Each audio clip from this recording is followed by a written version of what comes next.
coming off of a loss midweek last night to Southern Miss, but pulling into town tomorrow for a 3-game set. Rebels hadn't won a series in Baton Rouge since 1982. Coach, do you tell your team that as they pull in tomorrow? Wow, I didn't know it was that long. I know, I've been here. This is my 19th year, and I know we've never, won a series there, but I didn't know it was that long. I figured it was in the 90s somewhere, but I forgot Burtman was there during that time, right? Yeah. He never lost. he was pretty good.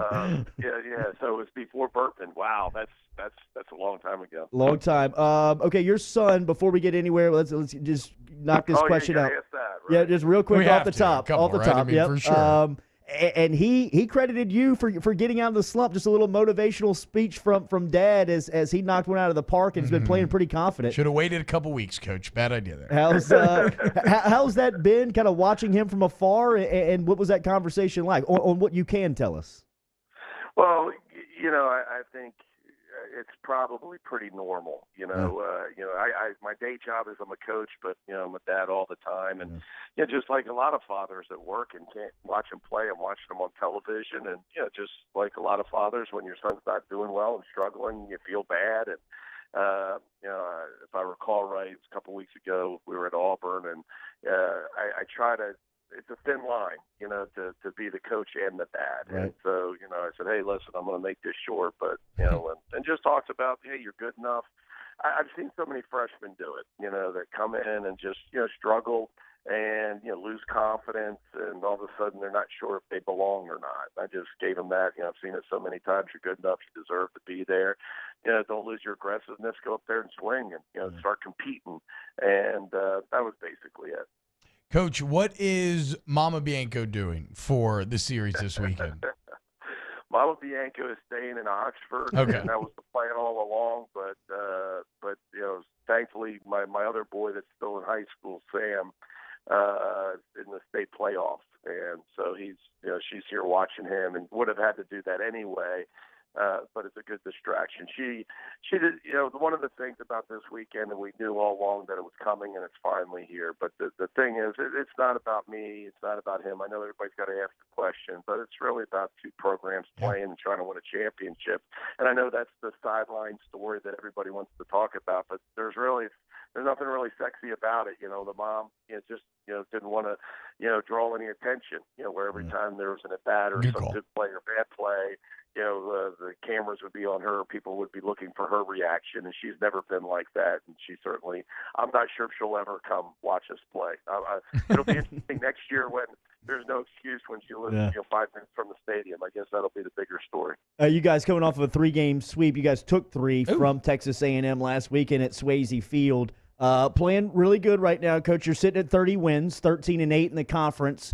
We talked to Coach Maneri earlier this week. Before we talk about the play on the field in the box this weekend, the overall perspective of the SEC right now, I mean, we know that the best baseball is played in this region of the country, but right now the Southeastern Conference is representative of just elite baseball presently in the way that it's being played.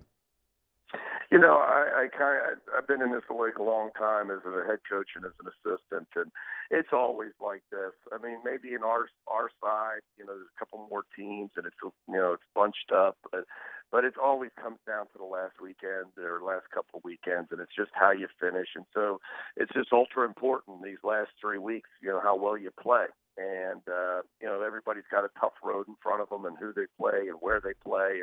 And, but I've always believed that, especially if you're a good team and you're fighting for, the championship and you're in the race, it all comes down to how well you play. If you don't play well in this league, you lose. It doesn't matter if you play the 12th team or the 14th team or the first place team.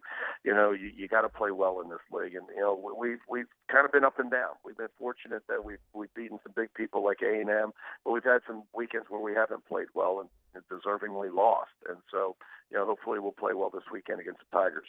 Yeah, and as you said, so both LSU and Ole Miss, 13-8 in the SEC right now, tied for 3rd overall. So a lot on the line this week. It's pretty crazy news coming out of Coach Maneri's media availability yesterday. Zach Hess moving to the bullpen as an opposing coach. Like when you hear that, does that affect your preparation at all, your game planning? How do you react to that this late in the season?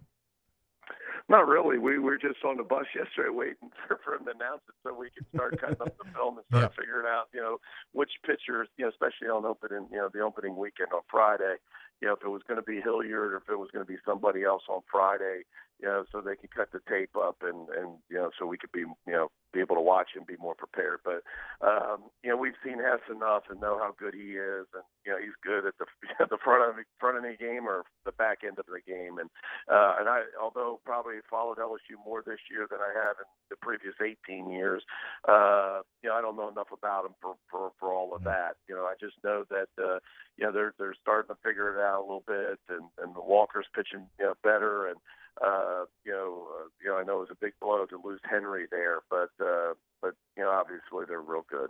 Coach, it seems like you have the best shortstop in the league in Kessinger. How's he playing for you? Terrific, and he's playing like the best shortstop in the league. And I know you guys got a good one as well there, Josh Smith. But obviously, I'm a little partial to Gray. A 3-year starter in the league and leading the SEC in hitting, hitting about 450 in SEC games, and got off to a slow start. But man, he's been super for us, and of course, it's one of those good feelings when the ball's hit to the left side and you got Kessinger over there at shortstop. Coach, this is becoming maybe a little bit more normal than it has been in previous years. LSU had Landon Marceau and Jaden Hill and Cole Henry pass on some big money. Your guy, Gunnar Hoagland, who you're throwing on Sunday, was a first-round pick for the Pittsburgh Pirates, passing on that money and going to school. We've seen that happen over the last couple of years more than we have in the past. What do you contribute to that trend? Well, I just think that the kids are starting to realize two things. I think kids and families are starting to realize that it's a better option to go to college. If college is in your dreams, when you're a young person, to get an education, to have that college experience, you have a better shot to make it to the big leagues if you play college baseball. The statistics bear that out. Now, if you're a kid that's got absolutely no shot at going to college, you don't want to go to college, you don't want to go to school, that's different. But these are kids that I think families value education, value that experience. And I just think the other thing is that the baseball programs and what we offer, when you look at facilities like LSU and Ole Miss and others around the country, and you say, gosh, do I not want to do that for a few years? I mean, do I really want to go to Billings, Montana and play? Or do I want to go to one of these schools in the SEC and experience that? And I think, because of the facilities, because of the coaching, because of what you guys do, because of the publicity and everything, I think that helps. And your frontline guy, Will Etheridge, goes 8 innings last week versus A&M. What are you expecting from him on Friday? He's been really rock solid for us. We lost all 3 starters from last year and all to the draft and all had great years and are all doing really well in pro ball. And so that was a big question mark for us going in. And Will's always been a reliever for us, but he's big, physical. He's a 6'5", 240-pound right-hander, and has really been lights out for us on Friday and usually pitches deep into the game and gives us an opportunity to win, and hopefully that'll happen on Friday. Coach Mike Bianco joining us here, 104.5 ESPN Baton Rouge, ESPN New Orleans, and Alexandria. Coach, so y'all are hitting the road this weekend, hit 2 Alex Box. You mentioned kind of the popularity of the sport, why you would maybe come to college as opposed to going to play in front of no one in some of these minor league teams. What are some of the challenges in your long-time experience of trying to win when you're in these hostile environments? Like, what do you have to do maybe differently than when you're at home? Wow. I think one thing is to just be able to put the blinders on and play. Another thing is, what we didn't do very well last night, and some of that just has to go with that midweek challenge where it's just really tough to play, for 18 to 22-year-old kids to play, on Tuesday and Wednesday when you just finished a great series against Texas A&M. You got a series with LSU looming, and now here you are in the middle of Mississippi playing a really good Southern Miss team. But you kind of got to play with a little bit of a chip on your shoulder. You got to play with, you got to kind of bring your own energy because you're not going to get that energy from the crowd. You got to be able to have that focus and that energy in your dugout, because when you're at home, when things are starting to roll for you, you're on the verge of the momentum. You got Chris Guillotte up in the stands, you got screaming, go Tigers, and so that helps. When you're on the road, you don't have that, and so to me, sometimes you got to play a little bit like that underdog or that chip on your shoulder, and kind of us against them, that mentality, and we'll see how we do this weekend against about that. Talking to Ole Miss head baseball coach Mike Bianco here on Off the Bench, 104.5, 100.3, 94.7 ESPN. Do people freak out about midweek games over there like they do over here? Because every midweek loss over here, the sky is falling, it's all over, pack it up.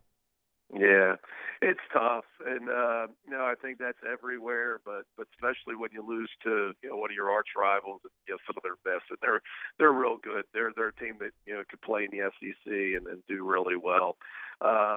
Yes, I think it's really that the baseball understanding people. It's more the football fan, right? Yes, it's not that we don't want to win the game. It's not that it's not important. It's just baseball. And can you imagine if you didn't start your quarterback on Saturday? Good point. If you didn't start your star point guard, your leading scorer, if you didn't start him, but every fourth or fifth day. That's baseball. It's the most important position, and your quarterback, your pitcher, doesn't get to pitch that day, and all of a sudden it becomes a lot more even when you're running your fifth pitcher out there. And again, it's I wish I had the answer, but the other answer is sometimes when you look at what I just said, we always call it the midweek challenge, where you got to try to get those kids ready to play, and it's tough on Tuesdays and Wednesdays for them to keep playing at that high energy. Southern Miss won 9 in a row, Coach. That's a pretty good baseball team. How cool is it coming back to this place? I know that this place means a ton to you in the time you spent here as a player and coach. When you bring your team back, I know you've done this now for 19 years. Does it still kind of hit you? Not as much. Yeah. It's still special to me, but it's not a secret that I went to school there, played there, graduated, coached there, in the 90s. But that part of it's worn off a little bit. We've still got a lot of family and friends there, but it's still it's a wonderful place for college baseball. It's when you talk about it, this is where all our parents, if they're going to go on a road trip, they're going to Baton Rouge. Everybody circles that weekend, and so it's always special from that standpoint. Now, I don't mean to downplay it too much. When I first, the first few years when I went back there, it was really hard because I knew all the ushers, I knew everybody in the stadium. And I really was kind of guarded because I didn't want the team to think, I'm not ready to play. It's like a homecoming party for me. That's worn off a little bit. There's still people when we go there, I see, but that's worn off. But I think, everybody loves coming to Baton Rouge to play baseball. It's just a neat experience. It's one of those things I think you circle on your schedule, and I think all the players look forward to it. I heard Skip speak last week, and he was talking about some of his conversations with old players, and he brought you up personally in just his calls to you during the season, calls he gets from you in the middle of the year, whether it's to talk about baseball, whether it's to talk about family life. How cool are those calls, and when's the last one? When did the last one come in? I'm trying to think. Probably at the very beginning of the year.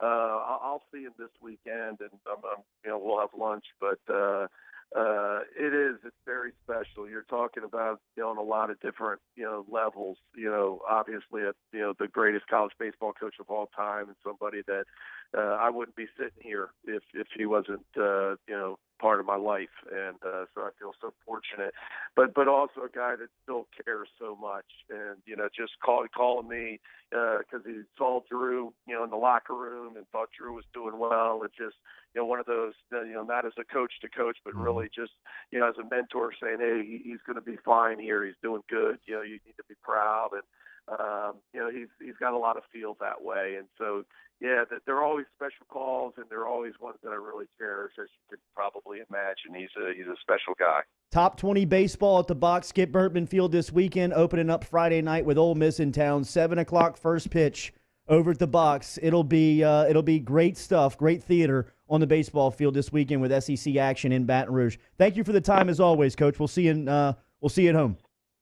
Thanks, guys. Appreciate it. Yeah, Thanks, there he Coach. is, Coach Mike Bianco checking in from Oxford. His Rebels team 30-15 on the year, 13-8 in the SEC, bringing over a pretty good squad for a 3-gamer that cranks up tomorrow night.